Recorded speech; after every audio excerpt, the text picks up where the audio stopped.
a motor vehicle to which I am not operating a motor vehicle. And this is what we are trying to I guess circumvent. yeah, I am operating my automobile, not a motor vehicle. I will ask you this: how is your right to travel removed by receiving the citation? By trying to require me to have a license to operate a automobile, which is my private. Today's court hearing is nothing short of intense.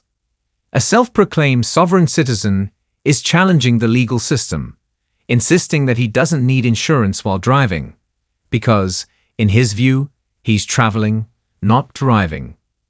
The attorney magistrate takes a patient but firm approach, engaging in a heated exchange with the defendant. Was the magistrate too lenient, or did he handle it just right? Some might say he should have shut down the argument sooner, while others may appreciate his methodical approach. Watch the video and let me know your thoughts. Did the magistrate play it perfectly, or should he have been more direct? Let's dive in. You were found responsible, all other things being equal. The court would assess $125, fines, costs, and fees. It is a 0-point ticket. And in the second case that ends with the letter B, that same date, time, and place, you were issued a citation for having an expired registration plate. That is also a civil infraction. It is also a 0-point civil infraction. If you were found responsible, all other things being equal, the court would assess $110, fines, costs, and fees. So first question, is that the ticket or the two cases that you thought you were appearing about, Mr. Williams? It is. Okay, and same question to you, Officer Kellums? Yes, sir. Very good. In every civil case, the plaintiff has the burden of proof, and in a case like this, that burden of proof is called by a preponderance of evidence. Only question I have is, will the laws of the U.S. Supreme Court be applicable, and the federal statutes and definitions of motor vehicle and automobile be applicable in this proceeding? They are the state of Michigan laws that will be applicable. Okay. The other question is, are you already not bound by U.S. Supreme Court rulings? Every court is bound by relevant Supreme Court rulings. Okay. All right. I'm not sure why you're asking that, but that's okay. All right, Officer Kellums, if you would begin, please. So on November 19th, 2024, I was on patrol for the Battle Creek Police Department. When I observed the vehicle that Mr. Roosevelt was driving, I observed that it had expired tags on the vehicle. I then conducted a traffic stop on Fountain Street near Meacham Ave. Found Mr. Williams to be driving the vehicle, where I issued him the citations. When speaking with Mr. Williams, he could not provide insurance, and his tags were expired. All right. Did Mr. Williams say anything to you during the stop about having insurance or not having insurance, or anything about the tags on the plates, anything like that? He informed me that he did not have to have insurance due to that he was traveling, and to drive a vehicle, you have to have insurance. Something regarding Supreme Court. That's about all he said. Okay. All right. Do you want me to consider anything else at this point, Officer Kellums? No, sir. Okay, Mr. Williams, could you hear Officer Kellums' testimony? Yes, I heard his testimony. Very good. Thank you for your patience. What do I need to know, sir? Okay, I did inform Officer Kelly that I am not operating a motor vehicle, but I am operating an automobile. I did inform Officer Kelly of the ruling of Rodriguez v. Ray Donovan, U.S. Department of Labor, 769 Federal 2nd, 1344, where the U.S. Supreme Court's decision has ruled that all codes, rules, and regulations are for government authorities only and not for human creators. In accordance with God laws, all codes, rules, and regulations are unconstitutional and lacking due process. All right, I'm going to interrupt you just for a second. Are you telling me that a case at 769 Fed 2nd, 1344 indicates that all laws are... In a bold but baffling move, the sovereign citizen in this case tries to use Rodriguez v. Ray Donovan as his defense for not carrying insurance. The problem: that case has nothing to do with Michigan law or his argument. Rodriguez v. Ray Donovan dealt with a completely different legal issue in another state, and it has no bearing on Michigan's requirements for drivers. Simply put, you can't sidestep the law here by claiming you're traveling instead of driving. So why did he bring it up? Maybe he thought he could outsmart the magistrate. But let's be real. One of them went to law school, and the other is grasping at straws. What do you think? Was this just another misguided legal argument, or do you see any logic in his defense? Drop your thoughts in the comments. Sir, Rodriguez v. Ray Donovan. And if I'm not mistaken, and you said that was Department of what? U.S. Department of Labor. Okay, U.S. Department of Labor doesn't publish decisions in the Fed second. Can you tell me a little bit more about the case? What was that issue in the case? It was regarding what we're discussing here, the requirements of a driver's license and the need when it's required to have one, stating that when you're not operating in commerce, to which I informed the officer that I am not operating in commerce as stated in USC 18 USCA 31 paragraph A6 states that a motor vehicle, the term of motor vehicle meaning every description of carriage, contrivance, propelled or drawn or mechanical powered and used for commercial purposes. This is what Title 18 USCA Section 31A6 states or defines as a motor vehicle, to which I am not operating in commerce. I'm not using for the purposes of that particular chapter of the United States Code.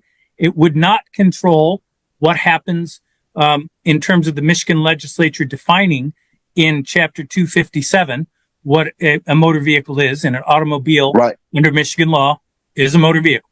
But okay, continue. It's a motor vehicle, which is described as anything, even by the Michigan compliance statute of 751, which you just stated, is determined as something that's transporting goods, which I'm not transporting goods. I understand your position, and I can tell you that position doesn't happen to be legally correct. But go ahead. So you're basically stating that there's a misinterpretation of what's in. Things are getting heated in today's court hearing. A sovereign citizen is going head-to-head with the magistrate, convinced he doesn't need insurance because he's traveling, not driving. It's an argument we've seen before, but this time, the magistrate takes a more patient approach, letting the debate play out. Some might say he should have shut it down sooner, while others might appreciate his methodical handling of the situation. What do you think? Did the magistrate go too easy, or was his approach the right call? Let's break it all down. Now, here's where it gets interesting. This sovereign citizen tries to use Rodriguez v. Ray Donovan to back up his claims. The problem? That case has nothing to do with Michigan law. It's completely unrelated, and there's no way it changes the fact that insurance is required. So why even bring it up? Maybe he thought he could outsmart the magistrate. But let's be real. One of them has a law degree, and the other is grasping at straws. And it doesn't stop there.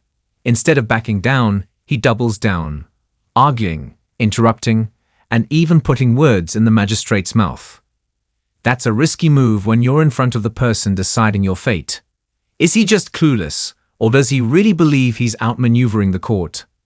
Either way, it only gets more absurd as he throws out even more legal cases.